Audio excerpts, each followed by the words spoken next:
of the Box, membahas apapun yang Anda mau. Indonesia tanah airku cinta, Nusantara merdeka bhinneka tunggal ika. Bersama Awang Ajiwasita dan Om Bob. Greetings to each and everyone. Anytime you meet, I greet anyone. Whether it namaste, assalamu alaikum. Salam, salam, salam. Halo, kita ketemu lagi di Out of the Box, membahas apapun yang Anda mau. Sudah siap di sini Awang Ajiwasita bersama Om Bob. Langsung saja kita mulai diskusinya. Om Bob, akhir-akhir ini ramai dibicarakan seorang bendahara desa di Kabupaten Cirebon yang menjadi tersangka setelah melaporkan dugaan tindak korupsi yang dilakukan oleh kepala desanya. Ini sebenarnya ceritanya gimana sih? Ya, ceritanya itu kan begini itu. Ya, sebuah lembaga apa katakanlah itu kepala desa atau sebuah desa ya, itu kalau ada proyek atau pembelanjaan atau apapun yang harus dibayar pakai uang, apalagi ini uang bantuan dari negara misalnya ya, itu memang prosedurnya kan yang namanya SOP, Standard Operating Procedure, itu adalah uang diambil dari kepala bagian keuangan atau biasa terkenal dengan sebutan bendahara. Ya. Ya. Oleh bendahara itu biasanya langsung diberikan kepada pemegang proyek. Oke. Nah, pemegang proyek itu biasanya namanya ya kepala seksi pelaksana atau apa gitu. Ya. Nah, jadi uang itu langsung diberikan kepada yang memakai. Pada saat mengambil uang itu pasti membawa surat kuasa dari kepala lembaga tersebut yang memberi kuasa kepada bagian keuangannya untuk mengambil uang. Ya, itu biasanya seperti itu.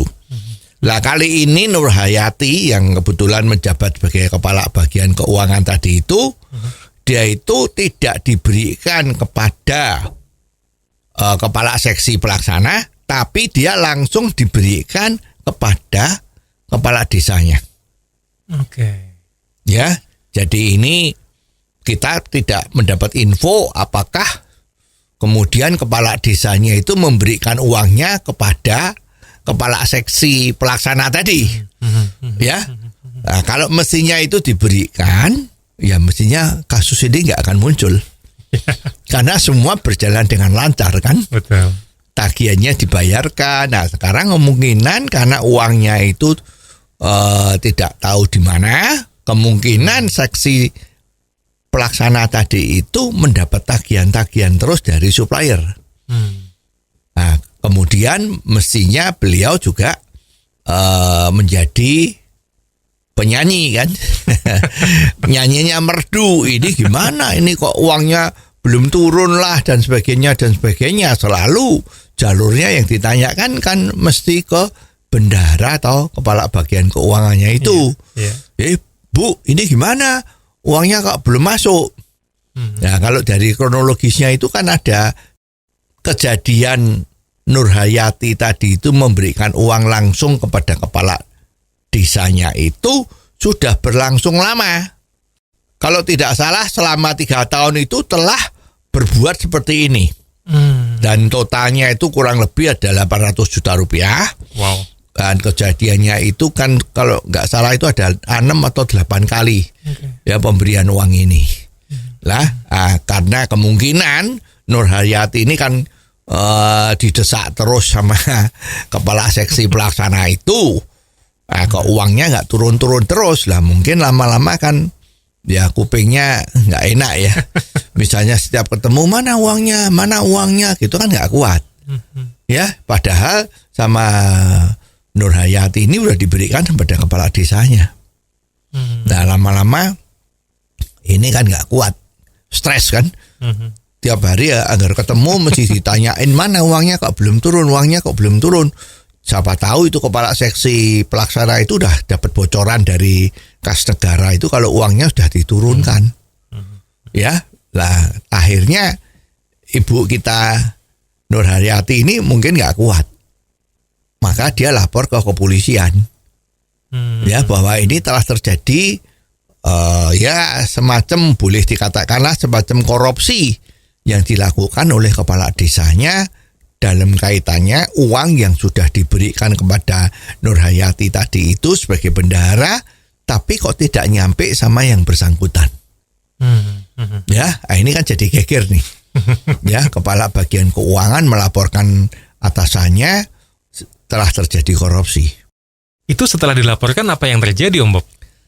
Ya, sebetulnya kalau sebuah instansi aparat itu menerima laporan kalau ada korupsi, kan pasti terus diselidiki. Ya. Ya, ternyata memang diselidiki. Setelah melalui beberapa waktu itu, ya kita nggak ngerti gimana ya ceritanya itu kok seperti terjadi sesuatu kejanggalan. Ini apakah yang dimaksud kemudian Ibu Nur Hayati ini yang jadi tersangka itu, Om Bob? Ya, betul. Ya, jadi ternyata sekarang Ibu Nur Hayati ini kan dia jadi saksi kan, saksi pelapor bahwa telah terjadi kasus korupsi di lembaganya dia, tapi sekarang sama aparat kepolisian itu dinyatakan sebagai tersangka. Ya, nah ini juga menjadi satu pertanyaan besar, kenapa dia jadi bisa tersangka?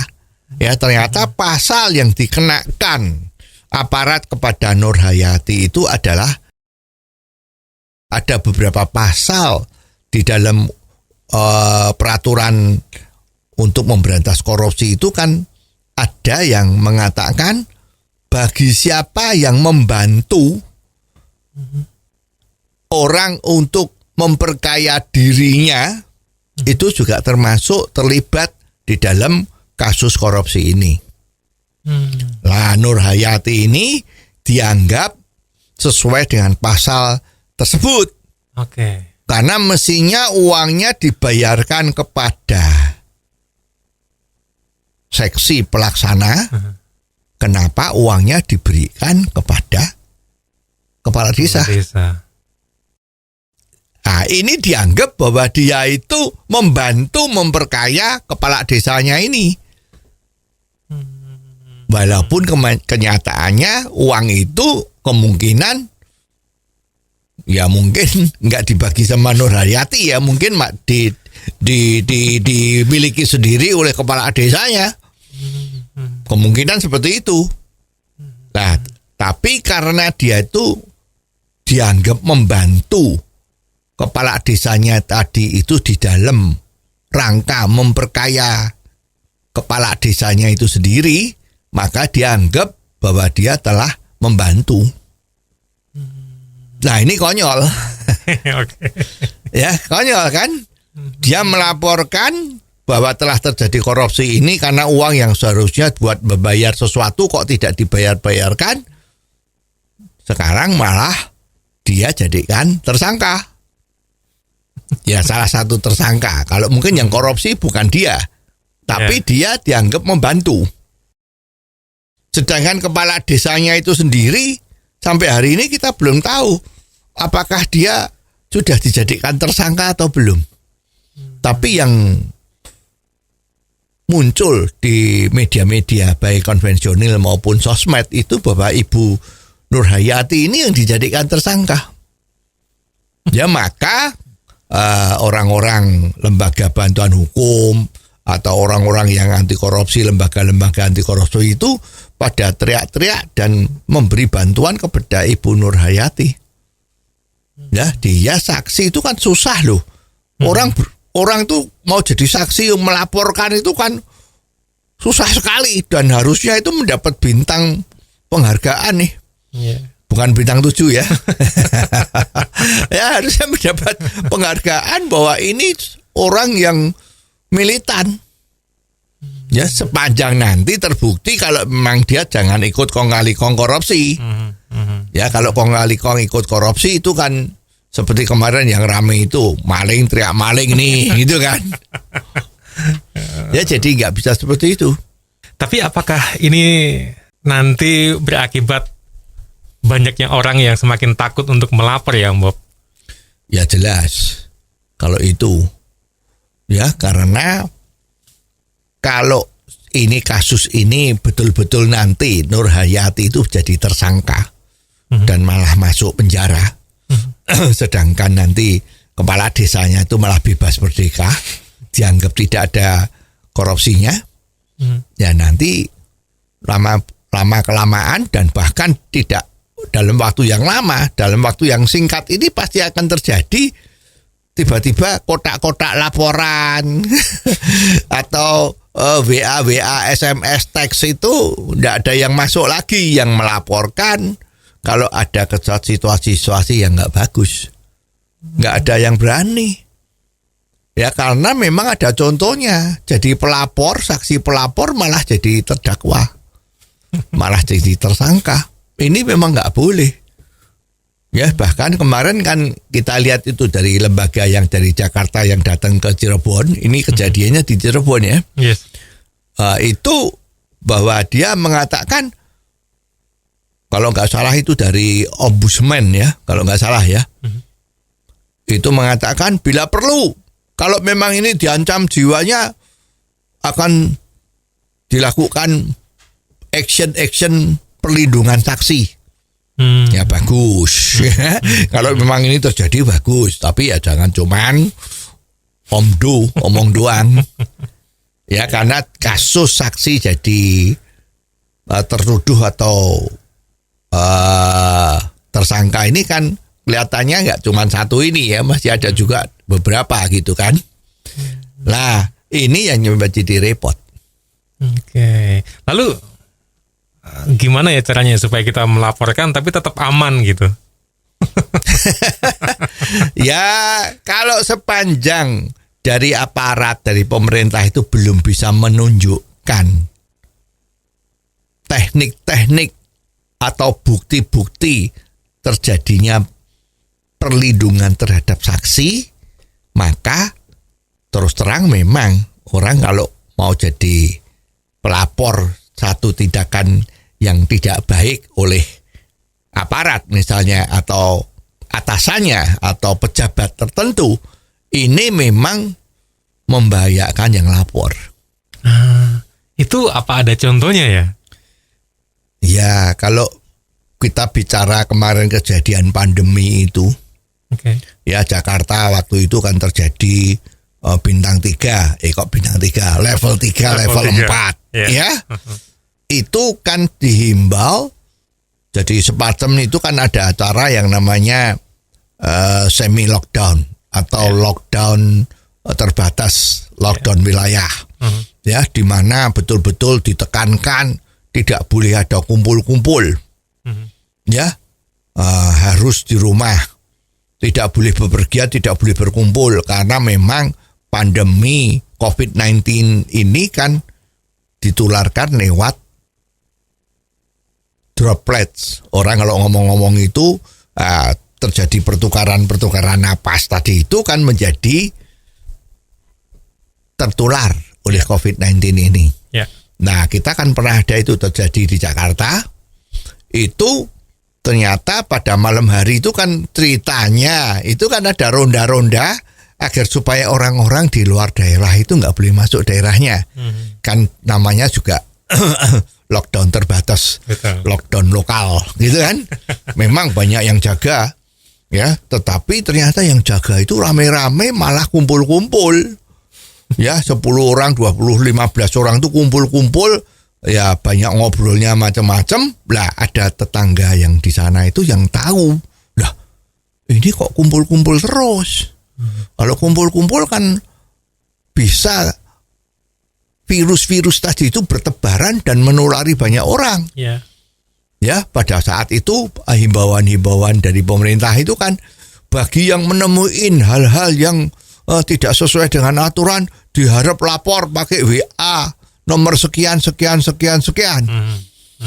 Nah tetangga tadi itu seorang cewek, ya itu hatinya memang kepingin membantu pemerintah supaya jangan terjadi kumpulan orang-orang yang tidak bertanggung jawab tadi itu. Maka dia menulis laporan kepada WA kepada nomor yang digembar-gemborkan sama pemerintah itu, sama aparat itu ya. Nah, maka dia ngomong bahwa kejadian ini di tempat sini itu ada orang yang kumpul-kumpul dan ngobrol-ngobrol nggak karuan, pokoknya bergerombol. Ya, padahal seperti kita ketahui, ya di Singapura itu juga orang kalau berani makan di restoran lebih dari 2 orang kan sudah ditangkap.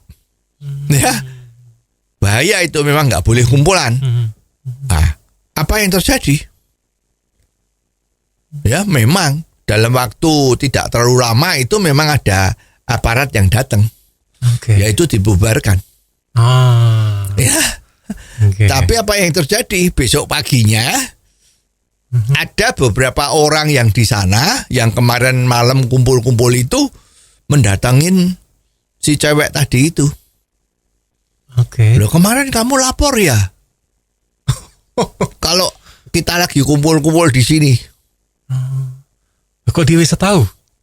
Nah, itu masalahnya. Ternyata itu orang petugas oknum dah ya. Oknum petugas yang membubarkan itu memberikan laporan atau memberi info kepada gerombolan orang-orang tadi itu, kumpulan tadi itu, mengatakan berdasarkan laporan dari si As. Maka sekarang saya datang kemari untuk membubarkan kumpul-kumpulnya ini. Nah, memang yuk bubar kan? Iya, betul. Tetapi bocor siapa yang lapor? Nah, selanjutnya ya si cewek ini nggak mungkin besok berani melapor lagi kalau ada sesuatu.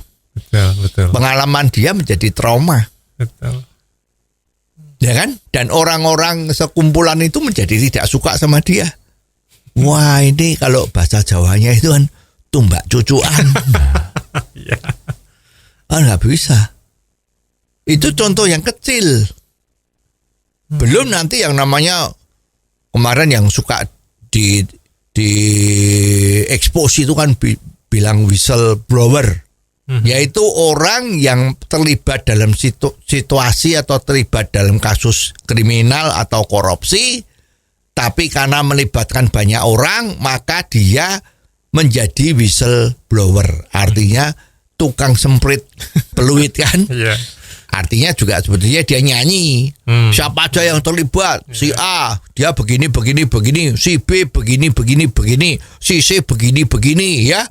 Itu kan whistleblower itu kan membantu pemerintah atau aparat untuk menangkap geng-geng yang terlibat dalam kasus korupsi maupun kriminal tadi. Ini kan membahayakan whistleblower tadi. Maka di sini kan juga ada bagi yang menjadi whistleblower, maka hukumannya akan dikurangi, bahkan mungkin dieliminir. Ya, kalau mengganggu atau membahayakan keamanan jiwanya akan dilindungi sebagai proyek pelindungan saksi. Bagus. Ya. Tapi apakah sudah dilaksanakan? Itu kan pertanyaannya.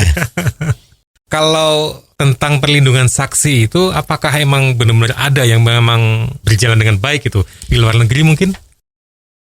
Iya, kalau sesungguhnya apa yang terjadi memang yang namanya pelindungan saksi itu kan kalau bisa orang tidak tahu saksi ini sekarang ada di mana.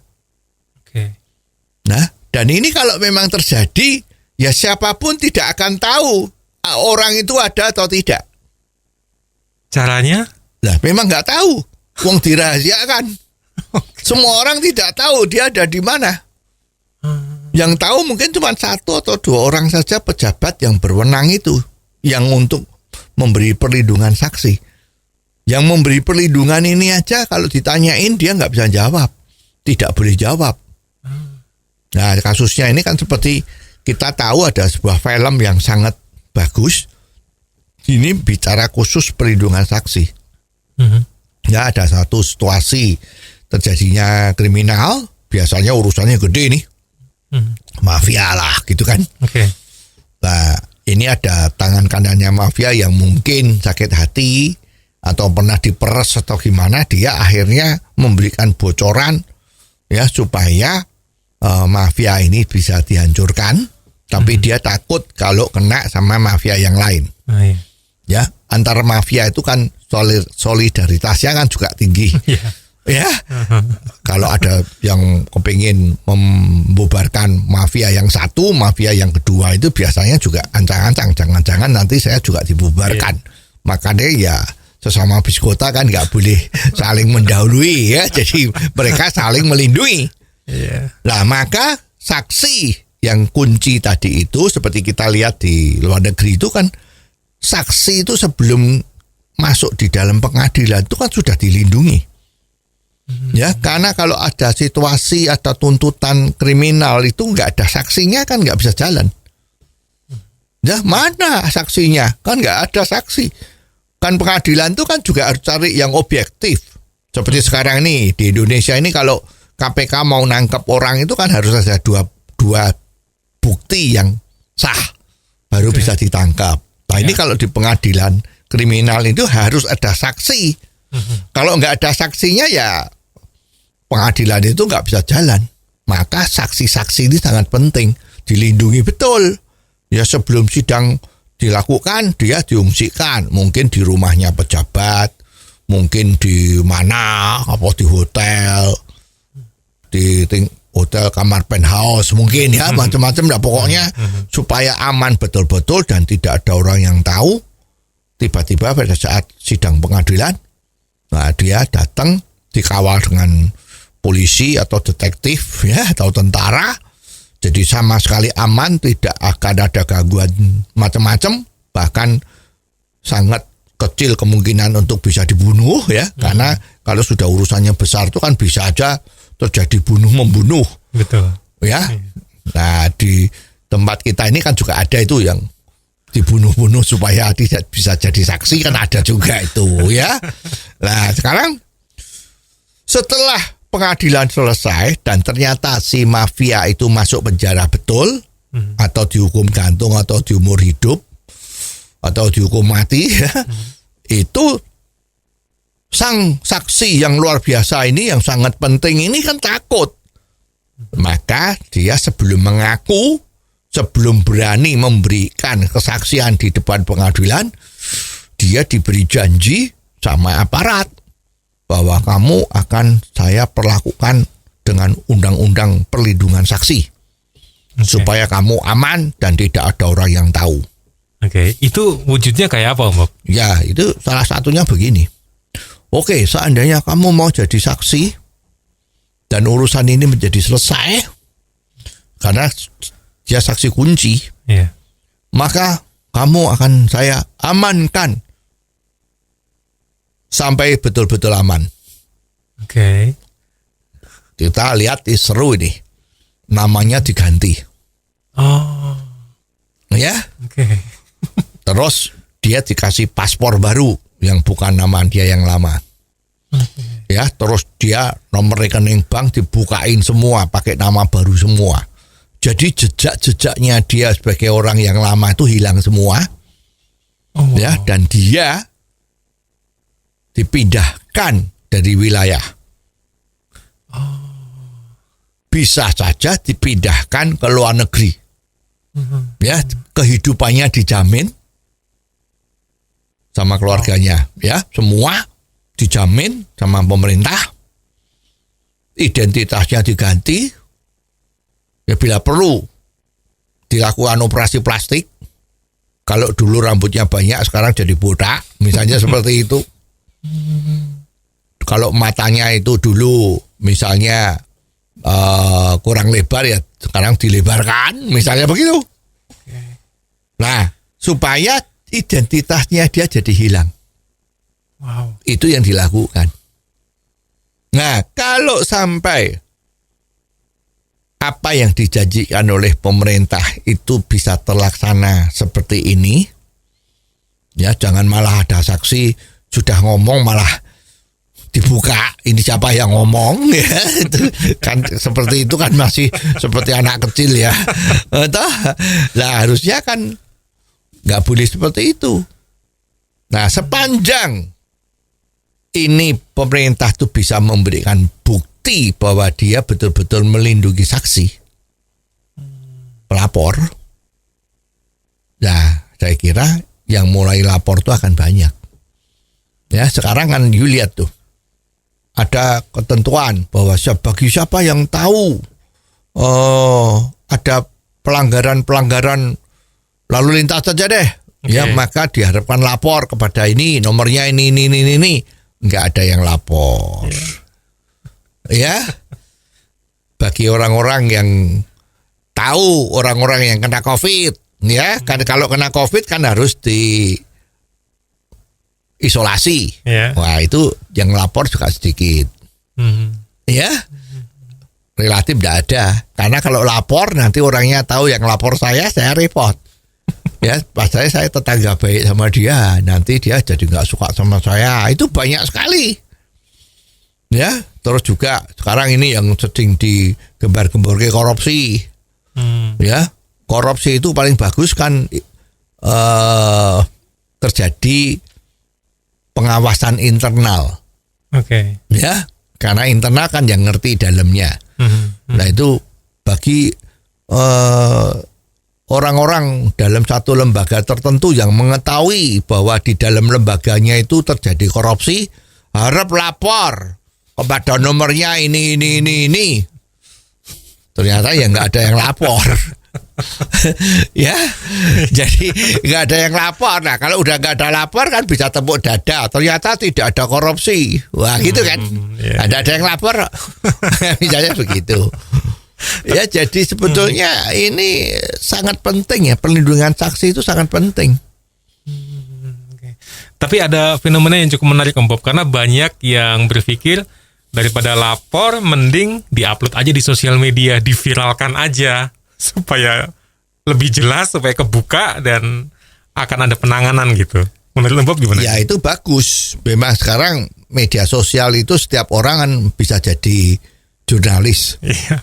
Citizen jurnalis, walaupun sekarang isinya itu kadang-kadang lebih banyak yang salah daripada yang betul, ya, karena itu banyak fitnah juga, banyak sing nggak betul, ya. Sebetulnya ya kalau memang mau diviralkan juga bagus, ya, tapi ya kembali ke bagaimana tanggapannya. Kalau sudah diviralkan, terus tiba-tiba dia dipanggil, ditangkap, bahwa kamu ngomongnya nggak benar, nggak ada buktinya, gimana? Panjang lagi nanti. Iya, dibalik lagi bahwa kamu menjadi mencemarkan nama baik. Kalau mencemarkan nama baik ada hukumnya itu 2 tahun atau berapa itu. Jadi orang juga nggak berani ngomong. Ya, karena kalau ngomong itu ada korupsi atau ada kriminal itu kan harus dibuktikan nanti. Kalau yang ngomong cuman isu-isu saja gimana? Ya, jadi sebetulnya repot. Jadi ini seharusnya yang memang harus diperhatikan dengan betul, bagaimana pelindungan saksi itu agar supaya hukumnya itu menjadi hitam putih, jangan jadi abu-abu. Nah, tadi yang kepala desa itu kan juga belum ada, sampai hari ini kita ngomong-ngomong ini kan belum ada juga beritanya kepala desanya itu diapain, kan nggak ada. Yang kena cuman saksinya itu. Kebetulan dia saksinya memang mungkin tidak korupsi, tapi dia membantu terjadinya korupsi, masuk juga. Jadi ini memang repot. Well, Om Bob, kalau kita lihat rasanya kan seputar perlindungan saksi ini belum berjalan dengan baik. Terus langkah yang paling bagus untuk dilakukan terkait dengan orang yang melapor ini apa ya? Ya, karena sistem katakanlah perlindungan saksi tadi itu sistemnya belum bagus. Nggak cuma sistemnya saja, tapi aparat yang menangani ini juga masih belum piawai mengerti bagaimana harus melindungi saksi tadi itu.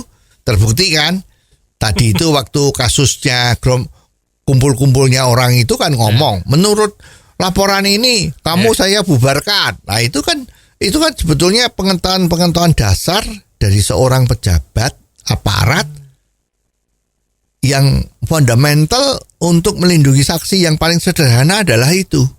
Kalau tanya siapa yang ngomong, Pak? Maaf, saya nggak bisa ngomong nih. Tapi memang kenyataan kan. Bubar ayo sekarang. Nah, itu lain. Iya. Jadi langkah yang paling bagus sebetulnya, kalau kita lihat kemarin itu kan banyak. Bagi mau yang melapor, sebutkan identitasnya. Siapa kamu, laporannya apa. Gitu kan. Iya. Terus pihak aparat atau pemerintahan itu, atau yang dilapori, kalau melihat ini nggak ada identitasnya, dianggap sampah. Nggak dilihat. Ya. Karena tidak bisa dipertanggungjawabkan. Betul. Yang ngomong siapa ini, gitu kan? Padahal itu salah. Mestinya kalau memang mau memberantas korupsi, memberantas kriminalitas, itu surat kaleng, itu kan namanya surat kaleng, laporan yang tidak ada identitasnya. Itu kalau surat kaleng, itu harus ditindaklanjuti. Tapi kalau surat kaleng ditindaklanjuti itu apa nggak terlalu banyak itu nanti? Loh, iya. Aparat itu kan dibayar sama pemerintah, uang rakyat kan. Itu memang harus mencari itu. Banyak sedikitnya itu ya semua harus diperiksa. Jangan terus dipilah-pilah dulu.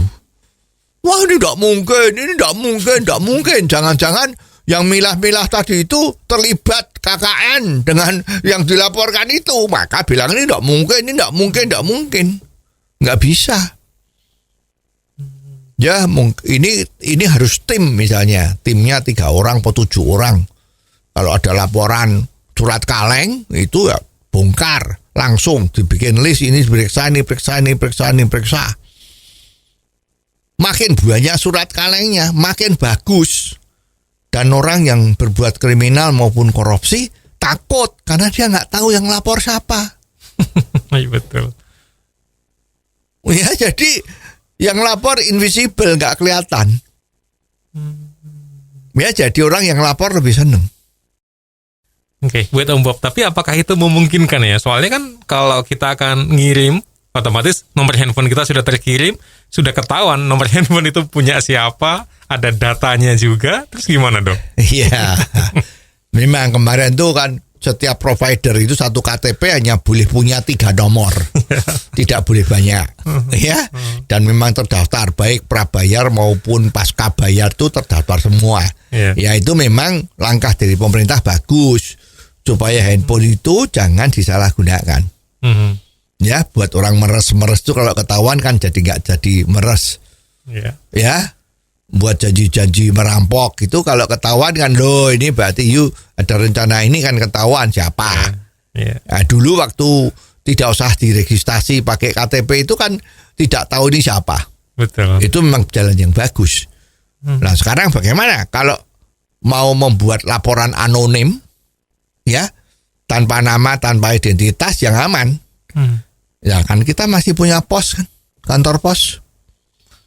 Ya dibuka aja, kirim kantor pos, kotak pos berapa. Nah itu nggak usah pakai nama.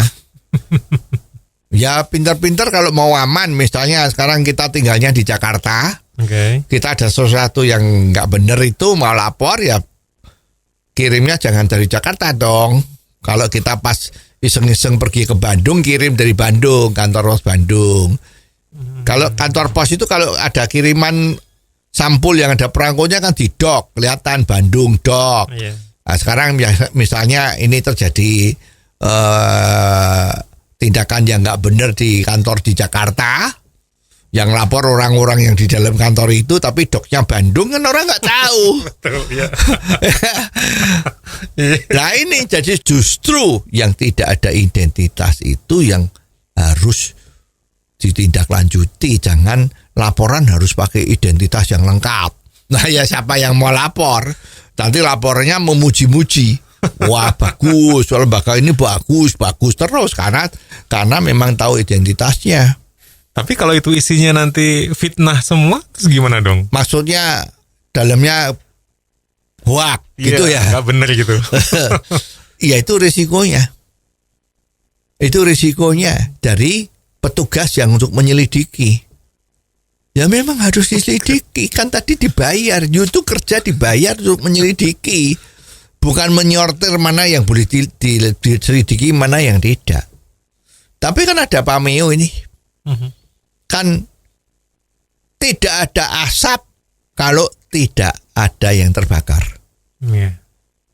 Ya kan? Nah sekarang kalau itu isunya banyak, surat kalengnya banyak, itu kan asap itu. Pasti ada yang terbakar kan? Iya, iya. Jarang kok orang tuh bikin fitnah kalau orang baik terus difitnah. Itu jarang. Kecuali yang fitnah itu dibayar orang untuk seperti itu. Ya jadi sebetulnya kalau mau ya boleh. Bisa. Kalau mau memberantas gampang. Bisa. Asal memang kita siap kerja keras. Ya. Kerja keras tuh baru bisa. Nggak cuman berdoa saja terus bisa ketangkep itu koruptornya. Nggak bisa. Harus kerja keras. Salah satunya banyak laporan. Banyak yang memberi info-info. Itulah baru bisa. Nah info 1000 yang betul 10 itu udah bagus sekali. Tapi ya memang itu yang harus dilakukan. Bukan santai-santai. Bukan nyanyi lagu-lagu Mars terus bisa korupsinya Hilang. Tidak bisa. Kan begitu. Ya kan? Tapi sistem perlindungan saksi seperti ini apakah bisa diterapkan di skala atau skop yang lebih kecil ya? Ya, bisa. Sekarang misalnya di dalam sebuah perusahaan. Oke. Perusahaan itu kan juga satu lembaga yang bisa saja terjadi korupsi kecil-kecilan. Betul, ya. Ya, korupsi itu bisa korupsi uang operasional bisa. Juga bisa korupsi waktu. Ya. Juga bisa orang yang sering terlambat. Absensinya nggak beres. Itu semua kan banyak kejadian-kejadian yang nggak beres. Kejadian-kejadian yang kurang beres ini kadang-kadang ada karyawan yang nggak tahan melihat situasi seperti ini. Atau misalnya kalau perusahaan itu menyediakan snack makan siang atau sore yang hanya boleh dimakan di kantor misalnya loh ya. Tapi ada karyawan yang agak nekat itu biasanya bawa tas. Ya, snacknya itu dibawa pulang karena nanti malam kalau lapar itu bisa makan kan gratis gitu kan. Padahal ketentuannya hanya boleh dimakan di kantor supaya kinerjanya tuh naik terus kan bagus. Lah ini kan ada orang yang nggak tahan. Ya, mungkin itu bagian rumah tangganya nggak kuat jadi lapor sama bos, ya dah. Ya, bos, ini loh saya mau lapor. Kalau ini ada karyawan si A itu yang sering bawa pulang snacknya kantor, jadi sehingga orang-orang yang dinas malam di kantor sering-sering nggak kebagian. Nah, itu dibawa pulang tuh gitu. Nah kan nggak boleh nih, ya kan? Nah terus besok paginya di dalam rapat atau dipanggil orangnya, loh Pak, nggak mungkin, saya udah kerja di sini 10 tahun, saya nggak punya sikap seperti itu. Coba siapa yang ngomong? Wah, lah kalau supervisornya ini masih nggak pengalaman atau seperti tadi aparat yang membubarkan kumpulan orang COVID tadi itu, ya dia akan ngomong, oh ya mana bisa, yang ngomong itu udah kelihatan kok, itu kepala bagian RT-nya kita itu rumah tangga ya, itu. Lah ini kan repot, nah, ini kan nggak boleh. Ya, dan jalan yang paling bagus memang sang supervisor itu harus ngomong sama yang terlapor. Ya, ada isu bahwa ada suara bahwa you begini. Benar atau tidak? Kalau benar, besok jangan lagi ya. Kalau nggak apa-apa. Ini jadi peringatan. Catatan saya dari you adalah setelah kita meeting ini kan dipanggil. Kamu tidak boleh tanya kepada semua orang satu-satu atau berbareng, siapa ya yang lapor saya kalau saya sering bawa pulang snack kantor. Ini kalau dia berani nanya-nanya gitu berarti dia itu intimidasi sama yang lapor. Yang lapor takut, jangan-jangan ini udah tahu cuman nggak mau nyebut namanya. Ya, besok dia nggak berani lapor lagi. orang lain juga nggak berani lapor lagi. Jadi sang pahlawan yang bawa pulang snack tadi itu ya toh, pesakit Anda ya, itu ya harus diberi peringatan. Setelah keluar dari ruang ini, you berani mengeluarkan statement atau tanya atau memberikan kata-kata terselubung yang mengisyaratkan kalau kamu dilapori atau ditegur karena bawa pulang snack, maka kamu saat itu juga saya pecat, tidak boleh kerja di sini lagi. Itu namanya perlindungan saksi dalam skop kecil sebuah perusahaan dan urusan kecil. Bisa diterapkan asal kita mau atau tidak. Lah mestinya ya kayak ngono itu. Kalau ini kan urusannya tidak pakai duit banyak. Tapi kalau perlindungan saksi yang luar biasa tadi itu kan harus pakai uang banyak. Ya, tapi kan negara kan memang harus membongkar masalah korupsi sama kriminal ini kan memang harus menyediakan dana. Tidak ada dana ya nggak bisa. Berarti harusnya bisa ya negara ya melakukan bisa. ini ya? Asal ada niatan. Ya asal jangan cuman ya dah kita berdoa tadi itu. Jadi kalau snacknya hilang terus ya kita berdoalah supaya orang itu nanti jangan ngambil lagi. Ya nggak bisa. Harus kerja keras. Ya berdoa dan bekerja keras. Berdoa atau nggak bisa. Oke, berdoa dan bekerja keras. Tapi itu kontribusinya masing-masing berapa persen, Om Bob, supaya bisa berhasil? Ya, ini susah dijawab nih. Ya, saya serahkan sama pendengar aja untuk jawab sendiri-sendiri, didiskusikan, ya dari pengalaman atau dilihat dari institusi yang lain atau juga dari negara-negara lain. Nanti kita bisa menemukan angka kira-kira ya kontribusi antara berdoa sama kerja keras itu berapa persen sih perbandingannya agar supaya tujuan kita untuk hidup lebih baik atau untuk kemajuan bangsa dan negara kita itu bisa tercapai dengan lebih baik. Oke. Dan sampai di sini episode kita kali ini. Terima kasih Om Bob atas diskusinya dan terima kasih atas kebersamaan Anda. Dan kalau Anda punya komentar, silakan dikirim ke WhatsApp 0878 5590 7788. Jangan Anda lewatkan Out of the Box versi singkat atau pendek dalam program Underline yang setiap hari disiarkan di radio kesayangan Anda ini. Anda juga bisa mengikuti Out of the Box melalui indotv.live. Sampai ketemu di episode selanjutnya, Awang Ajiwasita bersama Om Bob. Tentunya di Out of the Box membahas apapun yang Anda mau.